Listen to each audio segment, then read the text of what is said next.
ભારતના વિદ્યાર્થીઓમાં શિક્ષણની જ્યોત જગાડવા વિદેશના 3 યુવાનો ઓટો રિક્ષામાં શિક્ષણ યાત્રાએ નીકળ્યા છે. યુકેના શિક્ષણ પ્રેમી યુવાનોએ કરાડી ગામની ઐતિહાસિક ભારત વિદ્યાલયની મુલાકાત લીધી હતી અને શિક્ષણ હેતુ ધનની સરવાણી પણ વહાવી હતી. લંડનમાં રહીને પણ ભારતના વિદ્યાર્થીઓમાં શિક્ષણની જ્યોતને અખંડ રીતે પ્રજ્વલિત કરવા માટે યુકે લંડનના 3 યુવાનો ભારતની ભૂમિ ઉપર ઓટો રિક્ષામાં શિક્ષણ યાત્રા કરી રહ્યા છે. લંડનના ફિલિપ, બેંગ અને મેક્સ નામના અંગ્રેજ યુવાનો ભારતમાં શિક્ષણની ભૂખ જગાડવા નીકળ્યા છે અને તે પણ ઓટો રિક્ષામાં. ઓટો રિક્ષાને આ અંગ્રેજ યુવાનોએ આકર્ષક રીતે શણગારી છે. રિક્ષા ઉપર ભારતનો રાષ્ટ્રધ્વજ અને એક તરફ ઇંગ્લેન્ડનો ધ્વજ લહેરાવી નીકળી પડ્યા છે ભારત ભ્રમણ ઉપર.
લંડનના આ ત્રણેય યુવાનો નવસારી આવી પહોંચ્યા હતા.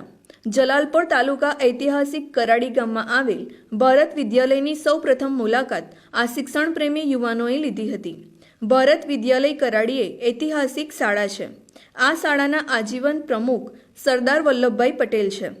ભારતની આઝાદીની સાક્ષી ભારત વિદ્યાલય છે, જ્યાં દાંડીકૂચ સમયે પૂજ્ય બાપુ આ શાળામાં મુકામ કર્યો હતો. આ ઐતિહાસિક શાળા ભારત વિદ્યાલયની મુલાકાત લંડનમાં રહેતા ફિલિપ, બેંગ અને મેક્સે લીધી હતી. ભારતના શિક્ષણ માટે ઓટો રિક્ષામાં યાત્રાએ નીકળેલા યુવાનોનું ભવ્ય સ્વાગત કરાડી ગામમાં થયું હતું.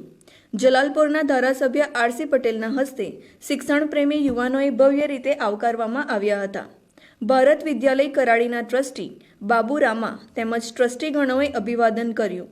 શાળાના બાળકોએ શિક્ષણ પ્રેમી ફિલિપ, બેંગ અને મેક્સનું ભવ્યથી ભવ્ય સ્વાગત કર્યું હતું. Namaste. My name is Philip. I'm from Ireland, and we are currently here in the karate school where we have met all the kids on our way to Kochi. We are part of the rickshaw run. We have started in Jaisalmer. We've gone to Jaipur, Udaipur, the Statue of Unity, and now, as I said, we are here in karate school. We are travelling a total of 3,000 kilometres from North India to South India. There is approximately 50 tuk-tuks in total.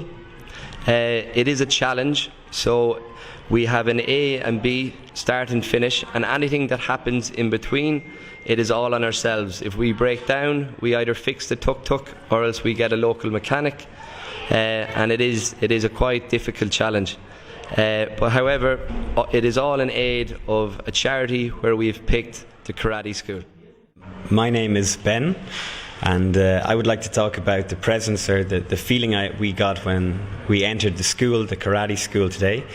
We received such a warm welcome. It was really special, and it was really a very special feeling for all of us when we entered the school. All of the kids lined up on the entrance, and everybody was clapping, and it really felt very nice. We know how important education is. We've all been educated. We know how important it is for kids growing up, and for that reason we decided to put the charity money towards the school here. And we're really looking forward to get the global reach. People from Ireland, the UK, all over the world are now recognise the great work that's going on in the karate school. We received a full assembly from the school, and we received some gifts and some books, which we really want to read later. And we got a prayer with a prayer to keep us safe on the rest of our journey. So that was really heartfelt, and yeah, we're very happy to get that prayer to keep us safe on the rest of our journey, to make sure we stay safe in our rickshaw, and yeah, thank you very much to the school and Mr. Rana. That's very nice of everybody to welcome us. It was really special. Namaste, I'm Max. I'd like to talk about the charity. So luckily I'm friends with Mr. and Mrs. Rama's son, Ash. We've been friends for many years, and he told me about the wonderful work that was going on at the karate school. So that was the reason that we decided to donate to the karate school, and so far we've raised £4,000, which is 4 lakh. And hopefully we're going to be able to generate a lot more money so that it can be donated to the karate school. If we can get to 5, 6, that would be fantastic. That way that will go a really long way to educate the kids, and hopefully we'll be able to get some more donations from around the globe. So far we've had the UK, Ireland, Australia, and hopefully we'll get many more countries involved as well.